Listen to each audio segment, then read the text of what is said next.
Hello. This is a really, really cool sweater you've got on.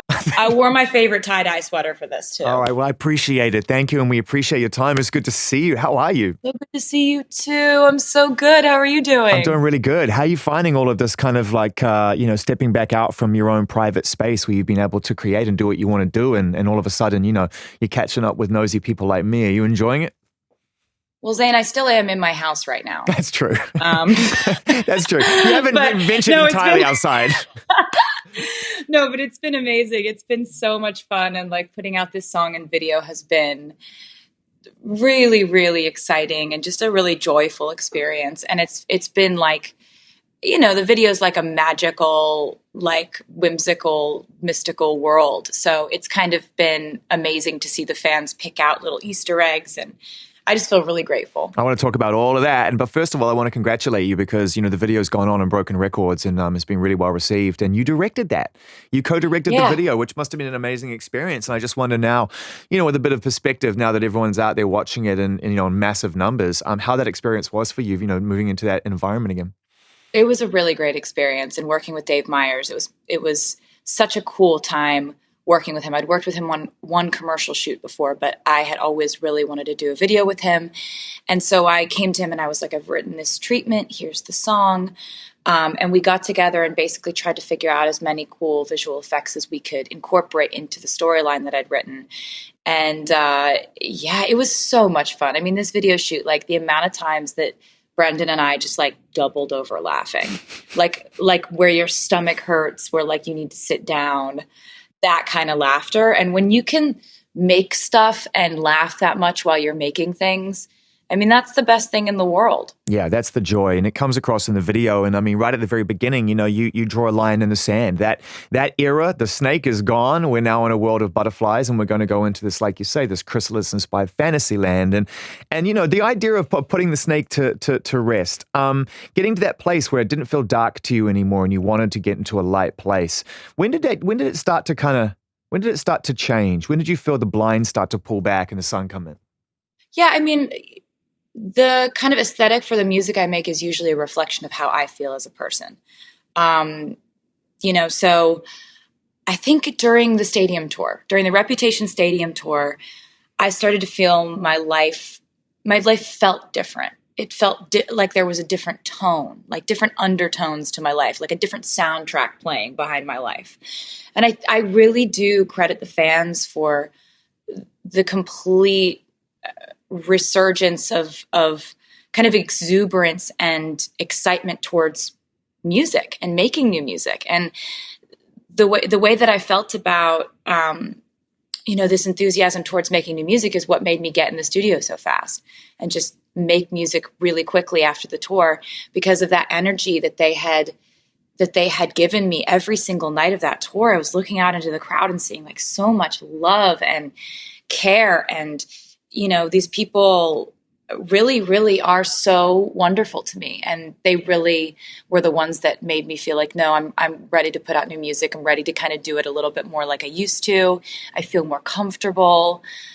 So yeah, that's a good question. Looking back on it now, though, Reputation and all of the imagery and everything that went along with it and being in a different place in your life, which is all part of human growth, having some perspective and thinking of that time period, can you just sum up now with some distance from it, what that felt like when you were in this very different place? The videos were very moody. There was a lot of dark, chromatic color scheme, a lot of different kind of energy.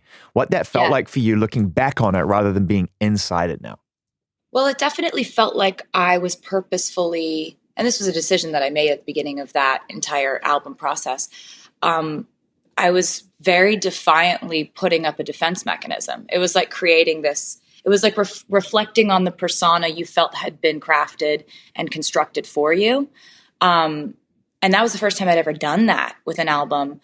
The album kind of had two different sides to it. You had very weaponized songs that were very much like angsty. And then you had the real story of the album, which was basically about love and real friendship and finding those things in and amongst feeling very, very misunderstood in a lot of ways in your life. This new music is much more playful and actually inward facing. Like when you get into this album, it's much more about me as a person, no pun intended with the song title. But it's kind of taking those walls, taking that bunker down from around you that I felt like I had to put up because,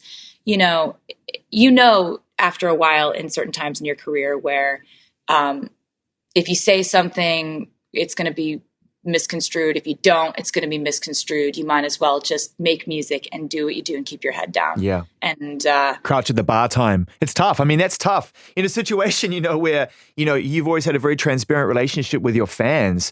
You could tell that it was an awkward time in some regards. It gave birth to great music and a great tour and a lot of success, but you could tell that you were struggling with that. Where do I fit in this conversation now? Because like you say, left goes one way, right goes one way, but neither way seems like the right way.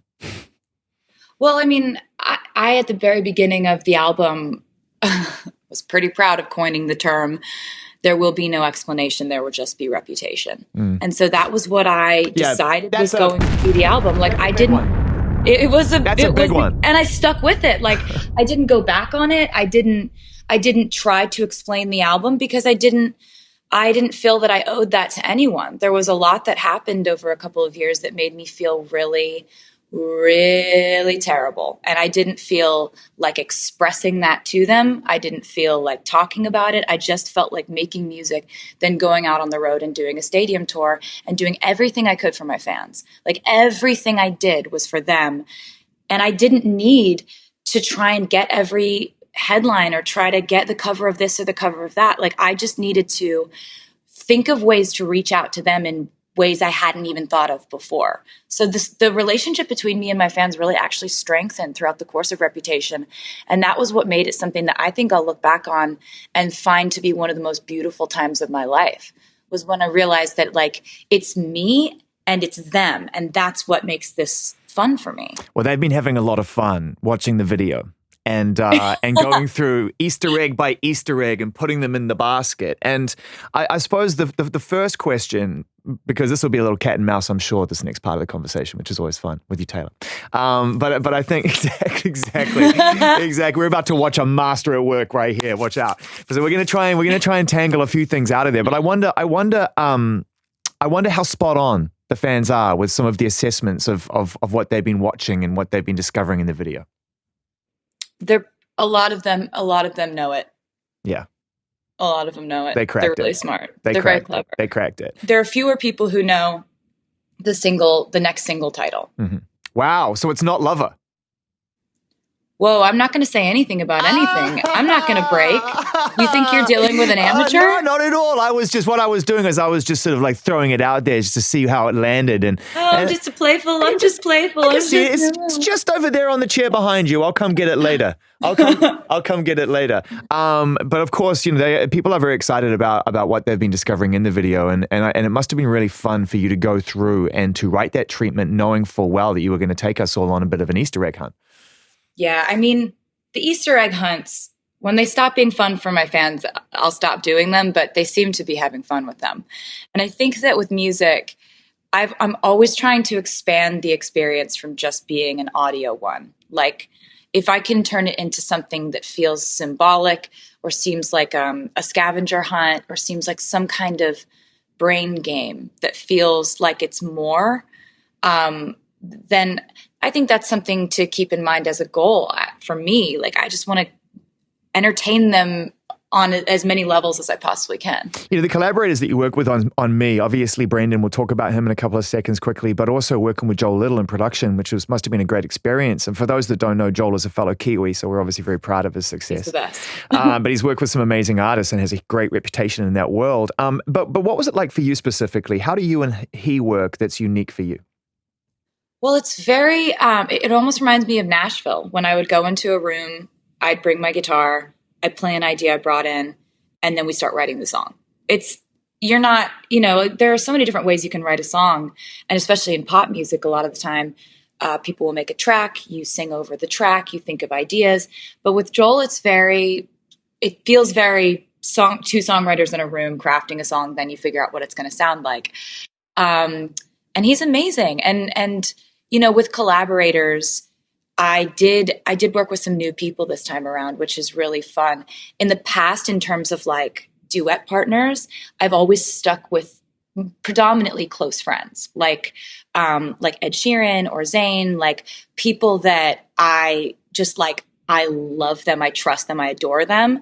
So for me to go outside of, close friends, I figured like Brendan would be a good one because I've been such a fan for so many years, and I've watched his career and I've watched what seems to be his work ethic, from the outside. And then when you get in and you're in the room with him, you're like, oh, it's the same. You're exactly how I thought you would be. Yeah, he's amazing. His energy is incredible, and he's an amazing performer. And I think whenever he works with anybody, or he really pushes the people as well in a great way. And I sort of wonder, like, getting him on a song like Me with You must have been a really great just a great experience to see how you could merge with somebody like that, because his voice is so unique and there's so much drama to it. He definitely has a really unique voice and just kind of a unique presence. And I also felt like there's sort of a playful, mischievous kind of side to his performance style and we both love to do that. We both love to overly dramatize something for the sake of humor. Yeah.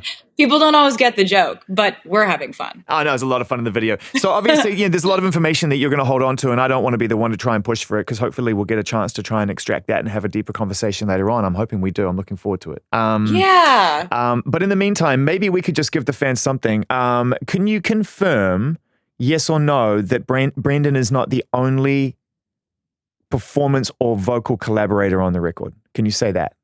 I can't say that. But I really, really appreciate you being curious about it. Thank you. You're the best. You're the best. All right, so we've got the video, we've got the song. We know that there's something else coming. You're not going to pop your head up and put one song out. So we're looking forward to more to happen this year.